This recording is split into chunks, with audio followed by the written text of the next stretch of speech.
Obviously, risk factor, she has a first-degree relative with breast cancer who died at a relatively early age. You know, it was diagnosed before 60 and she did pass away from it, which portends a higher risk. And then what are some concerns if we're doing like mammograms in younger patients? Which is like that patient we had said, typically it's dense breast tissue, so they're not as reliable. So we have to look at doing, you know, possibly doing ultrasound, especially depending on their age, whether they're, you know, in their 30s versus 40s.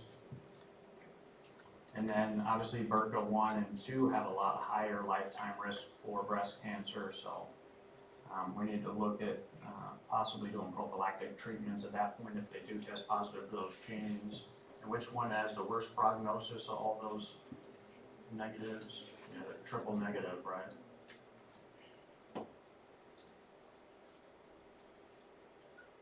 All right. Which of the following statements is most accurate regarding screening mammogram? What do we talk about? What do we think? A? I don't think A makes sense. So yeah, this one's going to be C. So why do we use it? It's basically to identify and characterize non-palpable lesions. That's why we're doing. That's why we call it a screening mammogram.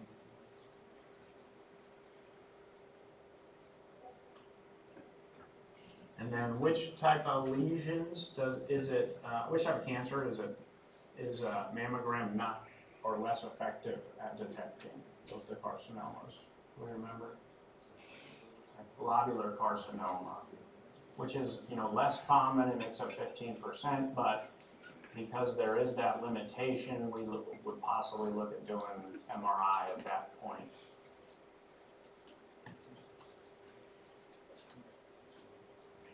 All right, so we got another patient here. 33-year-old woman, strong family history of breast cancer. Her mother has had breast cancer diagnosed at 43. Sister 41. She's concerned about her own risk of cancer development, but does not wish to have prophylactic mastectomies. Which of the following options is mostly acceptable?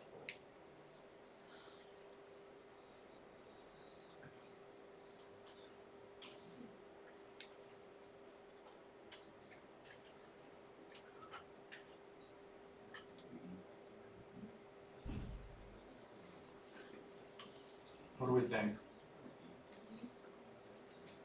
I think D. What else?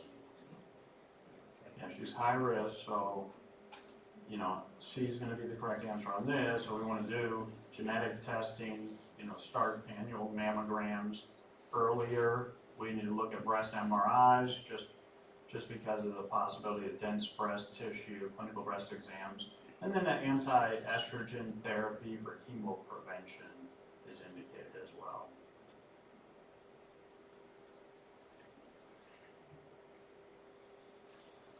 All right, so you got another one. 52-year-old woman underwent annual mammogram. Report indicated that there were findings in the left breast that were categorized as BI-RADS 3, which I find is most appropriate action to take at this time.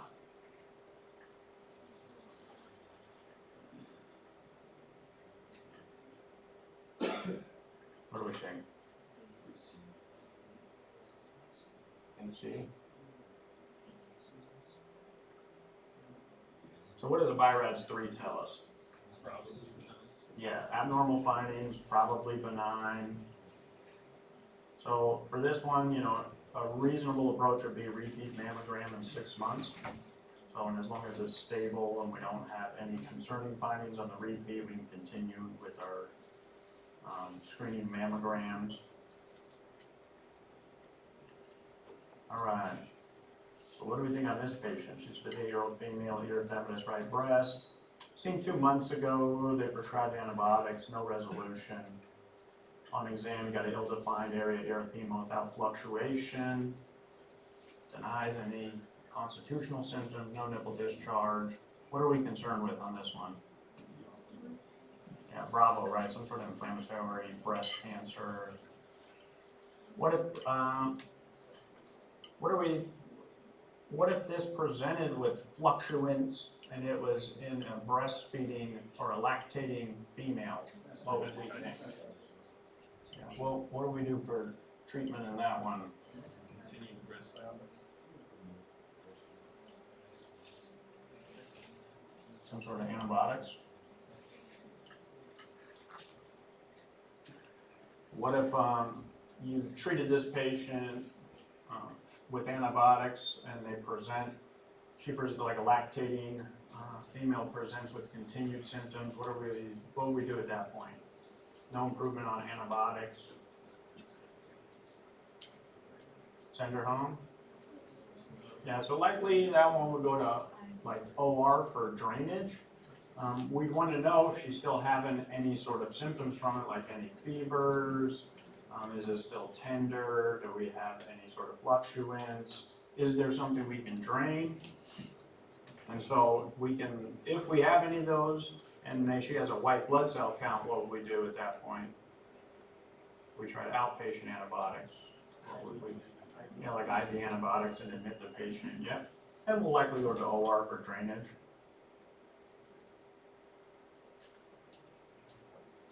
What if you prescribed her antibiotics, she's got multiple bouts of diarrhea, it's foul smelling, what are you concerned with at that point? C. diff, right? How do we diagnose that? Yeah, we use a stool culture, good. All right, take a 10-minute break. All right, so you got a 38-year-old fell off a 15-foot ladder, trying to rescue a cat from his roof. All right. Yeah, a fractured femur, right radius ulna, right rib fracture, 3 to 8. Soft tissue contusions, abrasions on the right side of the body. He underwent upper induction, internal fixation of the femur, X-fix of the forearm. No apparent complications. Post-op day 2, he began to complain of difficulty breathing. What are we looking for in our physical exam, or what do we expect to find on physical exam? Was that? Yeah? Yeah, good. Yeah. Like do they have a temperature? What's their heart rate? Are they tachypnic, hypoxic? What's their general appearance look like? What are we worried about, like post-op day 2? What are some of our concerns, especially respiratory concerns? Pneumonia, atelectasis, good, like ARDS. It's maybe a little too soon for ARDS, but you never know. All right. So, physical exam, he's febrile 101, tachycardic, tachypnic, still oxygenating appropriately, GCS is 15, he appears anxious, complains of difficulty breathing, auscultation, you got diminished breath sounds bilaterally with scattered bronchi, cardiac exams unremarkable, abdomen's unremarkable, and then he's obviously got lots of extremity swelling from the surgery and his X-fix. So what testing do you guys want to do on this patient? Be our initial. Chest X-ray, good. What else? Do we want any labs on him? Okay. Well, do you think you could rule out a PE with a normal D-dimer on a post-op patient like this? No. Yeah, so probably not. Yeah, and the D-dimer likely will be elevated in the post-op period as well, so it's going to be less reliable with his history of trauma. Good, yeah. Anybody want blood work? CBC, good. You get an ABG too, especially with that kind of presentation. Do you think we need an EKG too? Yeah, probably, right, if he's complaining of some sort of chest pain or shortness of breath. What's his Wells score right now? What do we think?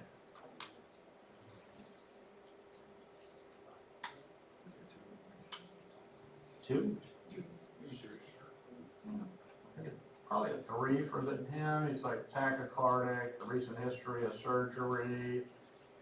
I mean, either way, you have a pretty high suspicion, so no matter what the Wells score is, you're likely going to have to CT scan this patient to rule out a PE. But we'll get the chest X-ray first. Here's our Wells score. So tachycardia and then immobilization just due to the surgery. Didn't have any, prior DVTs or any symptoms of DVT. Can we use the PERT criteria? No, we can't perk them out. And then obviously we can't get the PE severity index yet because we don't know if he has a PE, but it's suspicious. All right, so here's his lab results. So you got leukocytosis, mildly anemic, platelets are normal. What do we think of that hemoglobin? Do we need to give blood? No, we don't. And we'll cover that in block 3 with trauma. All right, and there's the ABG. What do we think of that?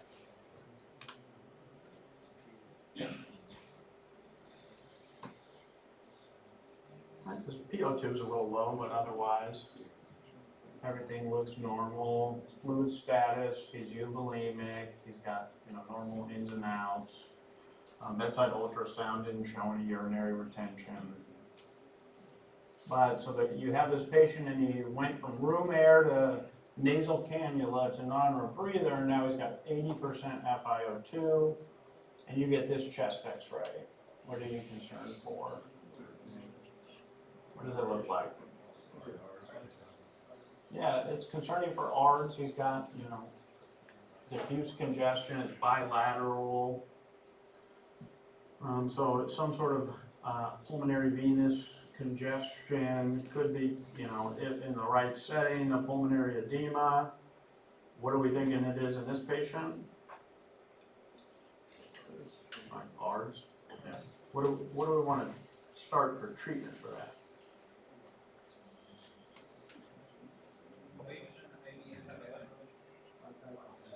What was that? Yeah, like we start looking at BiPAP. Let's say he's, he doesn't need to be intubated right now, so BiPAP's certainly reasonable. What else can we give? IV antibiotics. So we can give IV antibiotics, yeah. What else will help decrease some of this congestion? This pulmonary congestion, like Lasix, the diuresis will help, should be helpful as well. So here's, one of the criteria we use for ARDS. This patient, yeah, it obviously looks like he's presenting with ARDS. However, he's semi-stable right now. It doesn't look like we need to put a tube in him. So typically, like we can start with, 120 IV Lasix and diurese the patient to see how they tolerate it, and continue to monitor whether there's an oxygen requirement. What other concerns do we still have? Being post-op, certainly, he's 38, so likely not heart failure unless we caused it from over-resuscitation. He obviously had that chest trauma, so he had multiple rib fractures, so a pulmonary contusion might be something to consider as well, which can certainly contribute to this ARDS. All right. So yeah, this was a previously healthy young man, fell off a ladder, had multiple long bone surgeries. What else are we concerned about, like when we're talking about those multiple long bone fractures, but not like pulmonary embolism? What else? Like a fat embolism, or what other symptoms might they have with that? What's that? Yeah, it could have neurologic, could have like axillary or thoracic petechiae. Good. So what do we need to do when we intubate these patients? What's our concern? Yeah. Increasing the PEEP, obviously using a low tidal volume on these patients. Sometimes we can start with non-invasive, like BiPAP or CPAP. Good.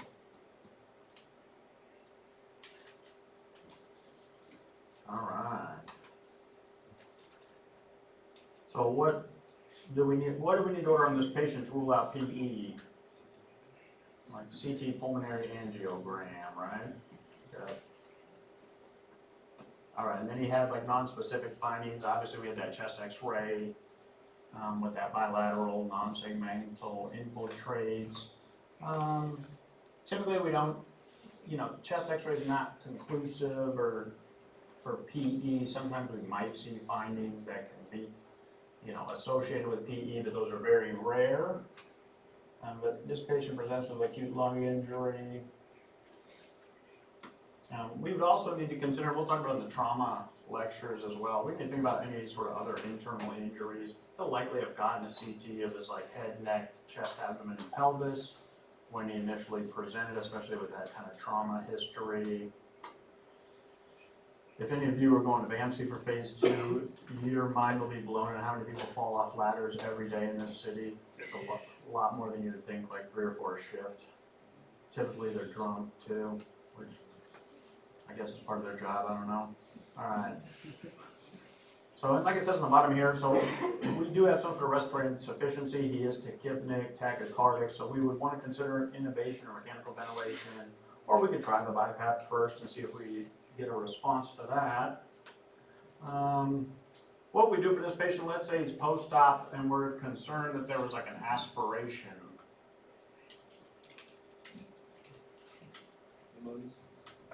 What do we do for that? I mean, obviously we get a chest x-ray looking for any sort of like aspiration pneumonia. If he had like particulate vomitus, we'd want to get a bronchoscopy as well and make sure we clear out those airways. Right. And there's just, you don't have to memorize this. These are just one of the another algorithm we use to diagnose ARDS in patients or anybody with acute respiratory failure. And he had some of these, like obviously he was tachypnic.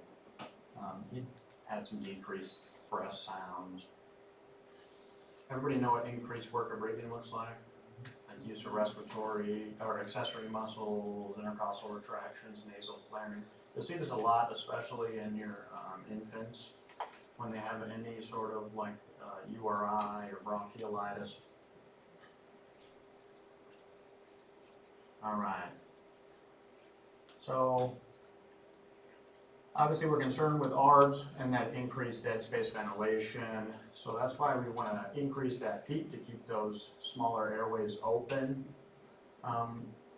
The initial oxygen saturation, we typically don't use it as a sole parameter because sometimes it may not be accurate. We also don't use the blood gas. I mean, we use the blood gas, but we don't diagnose or intubate strictly based on those results. But typically we want to increase that functional residual capacity by giving that higher PEEP rate on these patients. Let's talk about like some post-op complications and things. What do we do when they're in the hospital to help prevent decubitus ulcers? What are some things we can do? What was that? Rotate them. Yep, rotate them. What else can we do? Yeah, pad those pressure points. Good. All right. Let's say you're performing a laceration repair and you're using 1% lidocaine without epinephrine. What's your guys' maximum dose for a patient? What was that? 300? Yeah, 300 max for plain Lido, and it's 4 mg per kg. And then what is it if we're using Lido deputy? Yeah, 500, and what is it mg per kg? 7. Good. Perfect. And then when, I know we talked about a little bit in the slides, when would we consider, or what type of surgery would we do for like a bilateral hernia repair, just an elective bilateral hernia repair? Laparoscopic, right? Good. Typically we do laparoscopic for everybody, but traditionally the indication was for bilateral hernia repair. However, most of the time we do it laparoscopically now.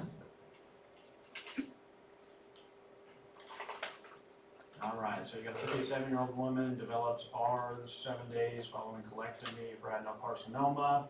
Have been doing well up until this time. She's tachycardic, diminished breath sounds at lung basis, going to the right leg. Chest x-ray reveals atelectasis of the left lower lobe. Which of the following is the most appropriate treatment at this time? What do we think? What's our differential right now? What do we think is highest? Yeah, like a PE would be pretty high on the differential, or a DVT, especially with swelling, like unilateral lower extremity swelling. So what's going to be our treatment at this time? Which one? D, so yeah, provide supplemental oxygen, get that duplex ultrasound of the lower extremities and a CT angio of the chest. And since we have some, a high suspicion for pulmonary embolism, we can start empiric heparin on this patient as well until we confirm on imaging studies.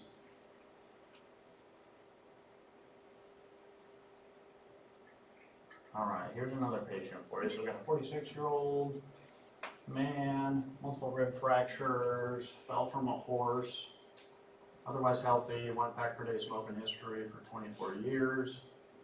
1 hour after arrival, his breathing appears to become increasingly labored despite pain control. GCS is 13, kidney at 26, tachycardic. Pulse ox 94 on 20%. Which of the following is the most appropriate next step in this patient? Yeah. Get a chest x-ray, right? Good. Do we think he's stable, unstable? I'd say unstable on this patient, right? And then what do we think might be causing these symptoms? What's on the differential? Yeah, like a tension pneumothorax, good. All right, what questions do you guys have for me?